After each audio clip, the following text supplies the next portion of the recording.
ఇక మా ఆడబిడ్డలు మీకు ఎంత చెప్పిండు చిల్కకు చెప్పినట్టు చెప్పిండు కేసీఆర్ సారు. ఏం చెప్పిండు కేసీఆర్ సారు? అన్న వస్త్రం కోసం పోతే ఉన్న వస్త్రం పోతుంది, కాంగ్రెస్ వాళ్ళు లంగలు మంచోళ్ళు కాదు నమ్మకుర్రి అని చెప్పిండు. కాంగ్రెస్ వాళ్ళు ఏమో మీకు మంచిగా అందమైన కబుర్లు చెప్పిరు. ఏమన్నారు? నెలకు 2500 పడతాయన్నారు. పడ్డాయా లేదా? పడ్డాయా? ఒక్కలకన్నా 100 రోజుల్లో 6 గ్యారంటీలు అమలన్నారు.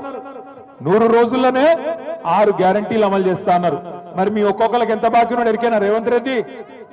ఒక్కొక్కలకు ఒక్కొక్క ఆడబిడ్డకు ఈ రాష్ట్రంలో ఉండే 1,67,00,000 మంది ఆడబిడ్డలకు రేవంత్ రెడ్డి గారు ఈ ఒక్క సంవత్సరంలోనే 30,000 రూపాయలు బాకీ ఉన్నాడు. నెలకు 2,500 చొప్పున, సంవత్సరానికి 30,000 రూపాయలు బాకీ ఉన్నాడు.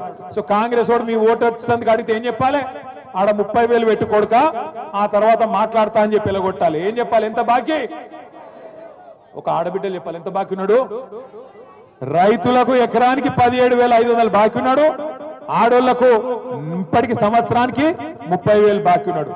రేపు దబ్బన తప్పిదారి ఇక 12,000 ఇస్తుండు కదా, సరే తీసుకుంటాం మిగతా తర్వాత చూసుకుందామంటే మళ్ళా ఇయ్యాడు. అది కూడా చెప్తున్నా మీకు ఇప్పుడే. ఓట్లు అప్పుడే పడతాయి పైసలు, ఓట్ల తర్వాత ఇచ్చే రకం కాదు ఇది. వచ్చేటప్పుడు ఎవరో ఏం మాట్లాడుతున్నారో చూద్దామని ఆయన పేపర్ తీసి చూసే వరకు నేను గత సంవత్సర కాలంలో చూసిన బెస్ట్ జోకు, అత్యుత్తమ జోకు పొద్దున పేపర్లో చూసిన. ఏంటిదా జోక్ ఎరికేనా? రేవంత్ రెడ్డి ఢిల్లీకి పోయి ఢిల్లీలో ఆడ స్పీచ్ ఇస్తాడు రేవంత్ రెడ్డి. ఇలా పత్రికల్లో రాసిండు, తెలంగాణలో మొత్తం ఉద్ధరించిన ఢిల్లీని కూడా ఉద్ధరిస్తా, మీరు నా మాట నమ్మి ఢిల్లీలో కూడా కాంగ్రెస్ కి అధికారం ఇయ్యండి అని చెప్పి రేవంత్ రెడ్డి గారు ఢిల్లీలో చెప్తాడు. 6 గ్యారెంటీలు అమలు చేసిన, రుణమాఫీ మొత్తం చేసిన, మొత్తం తెలంగాణను ఉద్ధరించిన, 100 రోజులలోనే అన్ని ఇచ్చిన మాటలన్నీ నిలబెట్టుకున్నా, అదే తరీఖన ఢిల్లీలో కూడా చేస్తా, మీరు నా మాట నమ్ముండ్రి, తెలంగాణ ముఖ్యమంత్రిగా చెప్తున్నా అని చెప్పి రేవంత్ రెడ్డి గారు ఢిల్లీలో చెప్తున్నారు. ఇక్కడికి వచ్చిన మా ఆడబిడ్డలు నేను అడుగుతున్నా, మీరు జవాబు చెప్పాలి. అమ్మకు అన్నం పెట్టనోడు చిన్నమ్మకు బంగారు గాజులు చేయిస్తాడా? అమ్మకు అన్నం పెట్టనోడు చిన్నమ్మకు బంగారు గాజులు చేయిస్తాడా?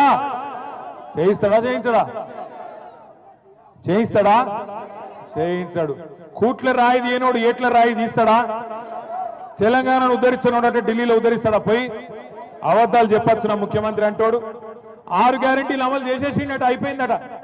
రాష్ట్రంలో ఏ ఊరికైనా సరే, చేవెళ్ళ నియోజకవర్గం అయినా సరే, ఏ నియోజకవర్గం అయినా సరే, డేటు, ప్లేసు, టైము 3 నీ ఇష్టం.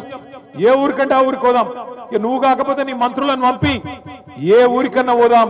ఒక్క ఊర్లోనన్నా గిన్న రైతులు రుణమాఫీ అయిందని 100% గిన్న రాసిస్తే మొత్తం బీఆర్ఎస్ పార్టీ నాయకులను రాజీనామా చేసి పోతామని చెప్పి కూడా నేను విజ్ఞప్తి చేస్తా ఉన్నా.